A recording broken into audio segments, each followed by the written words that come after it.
good to be here. We had a little trouble getting in with our visa, and Jason was asking if anybody has been to Hong Kong. I have, because we had to get our visa there within 24 hours just to make it to this event. So there were some problems that we had. But nevertheless, we're here, so we're certainly glad to be here.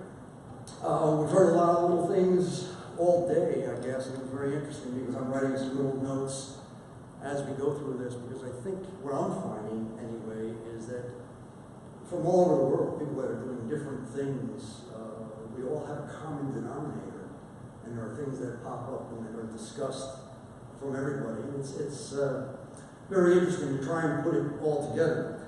I don't know that everybody knows me. To some, I'm known as Brett2017Guangzhou. To others, as the grumpy old man. I'm just in regular socks here. But anyway, what we do at Guangzhou is we distribute water in the U.S. These are some of the brands that we currently maintain.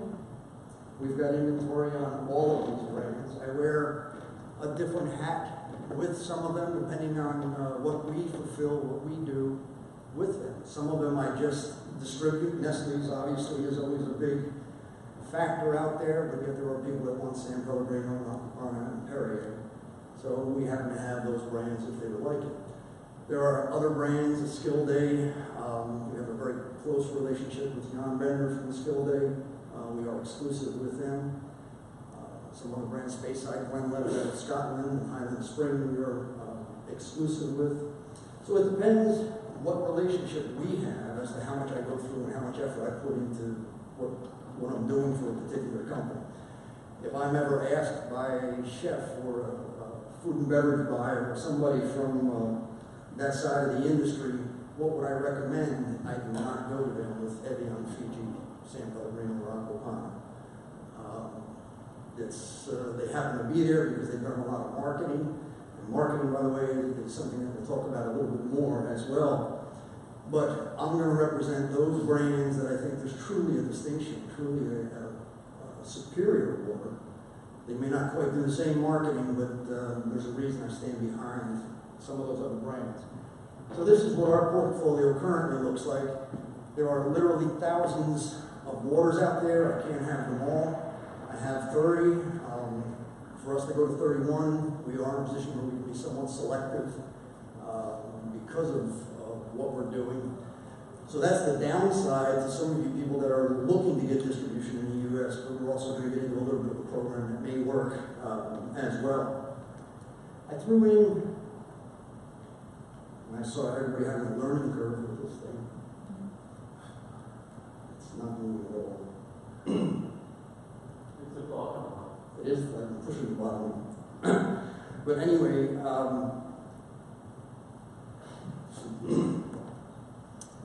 I threw in some charts, not to show numbers. I don't want to get it. Numbers get very educational and very boring, actually, very quickly. Just look at the trend lines. Don't look at the numbers. The thing that's important, this is the growth in the U.S. Again, it's just separating it for what they call single-serve bottles, which is in the blue or purple line in the middle. For the most part, that's what anybody would consider the PET or plastic market. The red line is more of either the larger volumes or sparkling waters or imports fall into that category as well. And then the top line really is just a combination of the two. Again, the important thing here is look at the trend. And I think some of the other charts that were shown, everybody around the world is seeing the same type of trend. I threw this in here obviously because of our location and where we're doing this, just to show you how much China has grown. The two lower lines on the bottom, the very bottom one is North America with a steady growth. The purple middle line is Western Europe, and the top line is China. And again, just look at the trends. You don't have to look at the numbers, but you can see the growth that China has had in the water industry. This is also another version of a chart that was shown earlier today. The real key, or the reason I even included this, is because of the last two locations on the right. If you looked at this chart 2 years ago, USA was the furthest one to the right, China was the second to the end, is now China surpassing USA in overall sales. So I just thought it was interesting to see that flip. I had shown some of these things before in prior events, but you can see them evolve a little bit, and China has now surpassed the United States. This happens to be the chart that John Bender spoke about earlier, actually. He said, I'm sure you've all seen the triangle that talks about the different sectors. What this is really showing is the bottom sector is really your value waters, very inexpensive waters. For us, we have Walmart and inexpensive locations where you can go and buy a $5 case of water.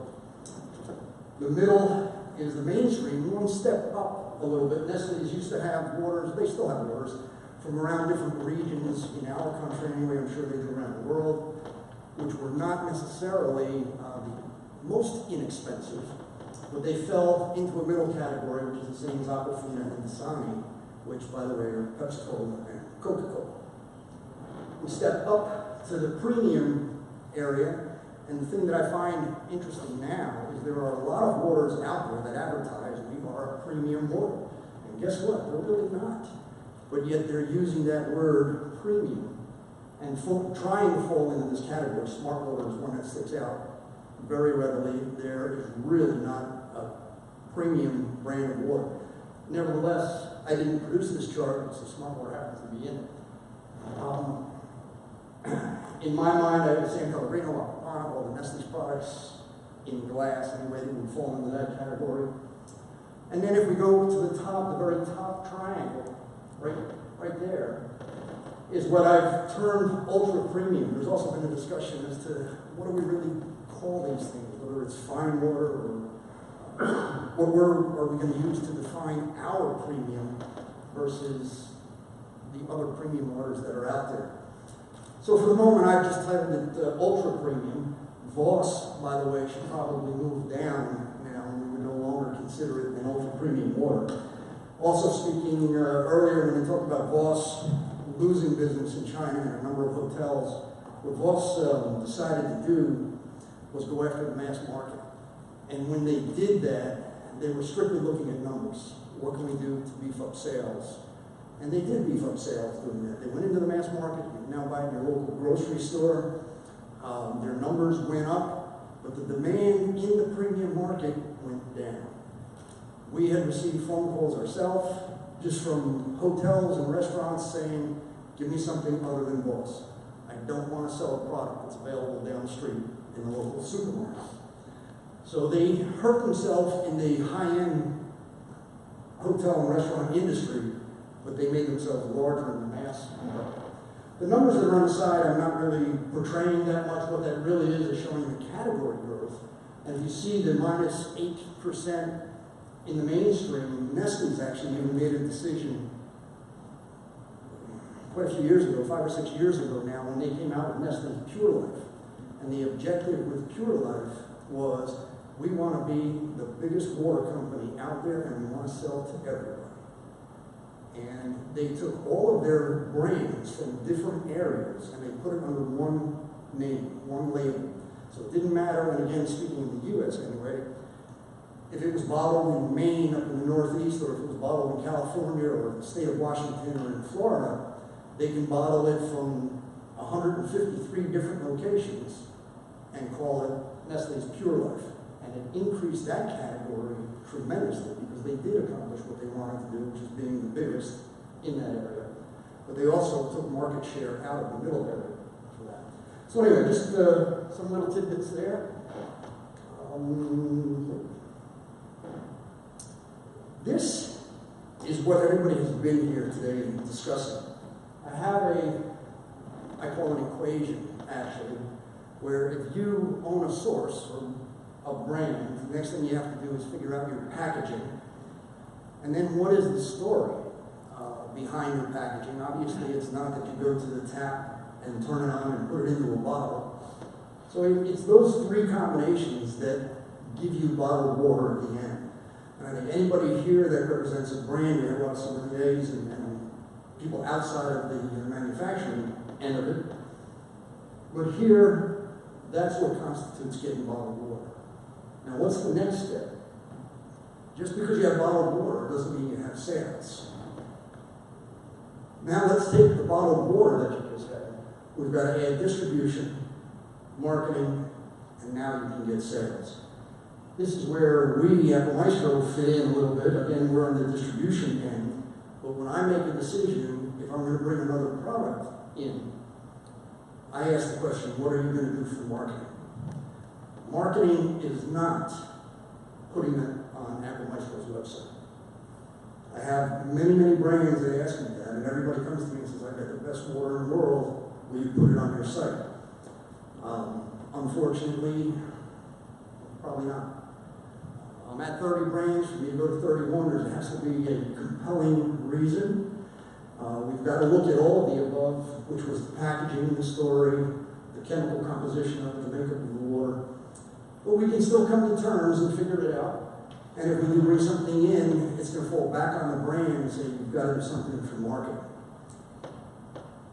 There was an interesting thing, and the reason that Voss keeps coming up in so many discussions is Voss had done tremendous marketing. And that's how they got to where they were. The marketing was so effective that the Harvard Business School at Harvard University, if you know that name, actually did a study on what made Voss get to where it is. And it was a full-blown study. It was probably 35 pages long. We were actually quoted inside the study that had graphs that came from Apple Maestro and sales. But Voss went out marketing, and they didn't care what they had to do. They didn't even care what the price was when they were selling product. They just wanted market share. When Dubai opened up 10 years ago even, and the hotels were coming in, they would go into Dubai and offer a 3-year contract. And the first year you got product for free. Absolutely free. The reason they did that wasn't to get the sale. The reason they did that was to keep Evian out. Was to keep Fiji out. San Pellegrino and Aquapona out. So it was a very strategic way to do that, to go in and say, look, we're going to chalk up our profits for this year, and we're going to give it away. But they tied up that market, and they did a very, very good job building their business by getting these 3-year contracts, even though they were giving product away. And they have continued to do that for years, going into a restaurant or a hotel and subsidizing what they're paying, even through distributors. And it got to the point, I can't compete with them because they're giving their product away. But if they wanted that business, there was no end to what they were giving for it.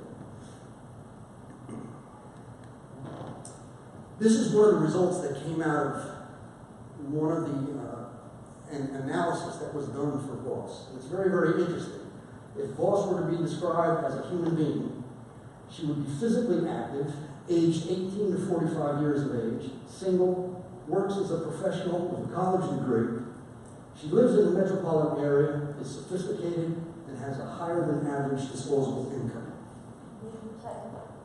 To me, anyway, that kind of summed it up, and was just very interesting to put it in those terms. This was the market that they were going after. What was it going to take for them to be able to sell their product, and how would they get that market share? So I find that it's just a very interesting little tidbit. This is also another chart that I've shown before, actually, and we've had some discussion about social media and different things. The one difference is I have to keep updating it.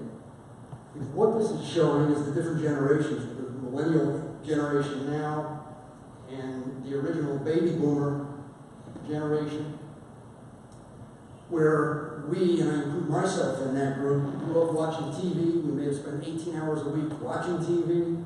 And if you look at the millennial group out there now, it's all digital, social, mobile.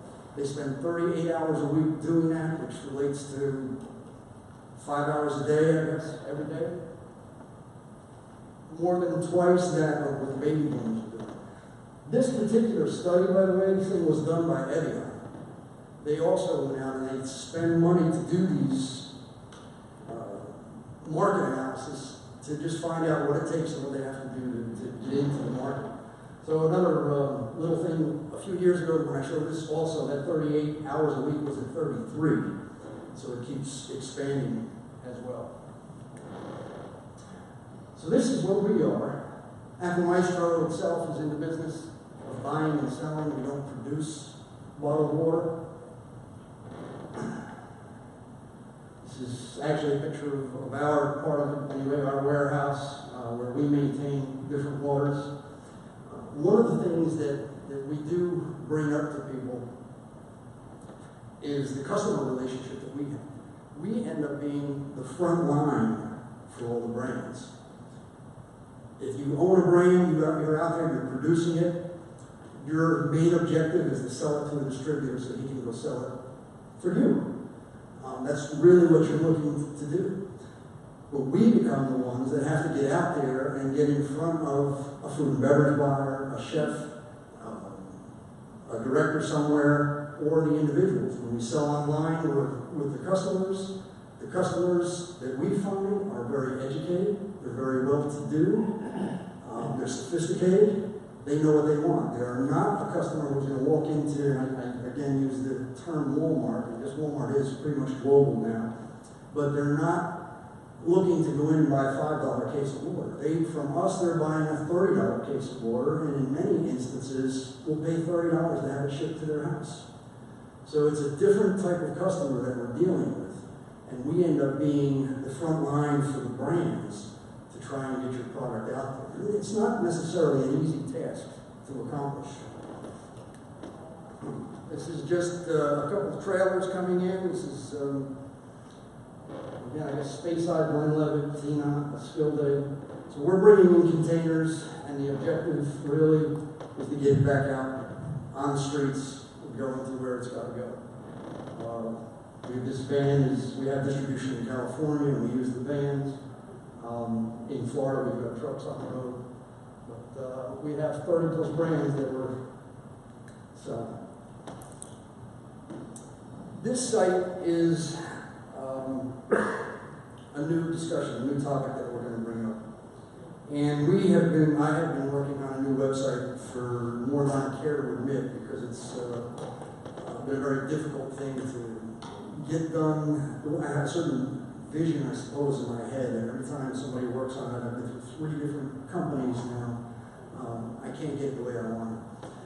Anyway, we've gotten to the point where we're actually in a beta testing phase. We're very, very close. But I took a snapshot of what part of it will look like. And if you look at the lower right-hand corner right here, it says Fine Water Society. I've talked with Michael, and I said, I'll tell you what. I thought of an idea that maybe will help out people. Again, I can't just bring in containers of everybody's brand. It gets to be very expensive. 6 months later, if somebody isn't doing the marketing and it isn't being pushed, I've got product that's still sitting in my warehouse. You're dissatisfied with sales. Nobody's happy. It just doesn't work. So the thought that I had is, if we look at this from a marketing aspect for the brands as opposed to a sale, I said, I'll tell you what, I will make a link on my page where a Fine Water Society member can log in. We can monitor sales that we have. There are certain attributes that you would have to have before we would even consider it. But basically what I'm talking about is, if you, the brand, were willing to provide us with X amount of cases, and this particular project, by the way, is still a work in progress. I haven't even fine-tuned all the details yet, because as I start to put it together, I realize that there are a couple different options, or there's always exceptions to the rule. But basically what it is from a marketing standpoint, if the brand supplied, let's just say, a pallet of water, I will take the expense. We do Google AdWords and advertise the product. We put it on the site. I put out a monthly newsletter, of which I don't know if people have seen it or not. It's called The Fountainhead. It comes out every month. We feature brands, and we used to, back in the day, actually even charge for that, because there's a very limited real estate that we can put a brand in the course of a year. I'm only going to issue 12 newsletters, which means it's limited just to get your exposure on it. But anyway, that being said, what we will do is develop some type of store for Fine Water Society members, where initially you provide the product, I'll provide the outlet or the source to get the exposure. Together, if that works for you, we can make it a decision that, okay, you know what, now you can advertise, yes, your brand is available in the U.S., it's at Maestro. If you do marketing and if we have sales, if I'm starting to go through your product, there's going to be another order. It's not going to just be an initial push and that's it. But it gives me an opportunity to see the marketing you're going to do. It gives you an opportunity to get the exposure. And I think together, that can help bring the whole society together, I think, and really push this a step further.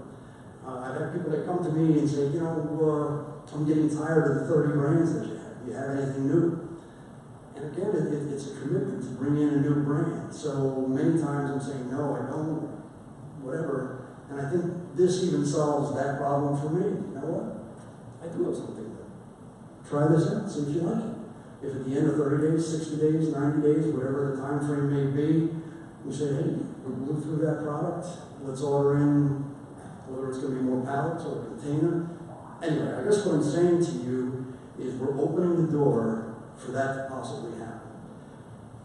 I'm going to just repeat, it is a work in progress, meaning that I haven't come up with the fine lines, the details of what criteria we need for you to even get in there. There are some waters that I can envision. Somebody may say, okay, I want to be included, and we still may say no. The reason for that, it may be a very, very ethnic water. It may be something that I feel in my mind that we just are not going to be able to sell. We're going to take a look at that anyway and see what we can figure. But this is a new proposal, a new idea. I think it may work for a lot of people, and we'll have to see how that goes. So that being said, that's really most of what I have to say. And I thank you for listening to it. And if you have any questions, we can either get in that or Michael.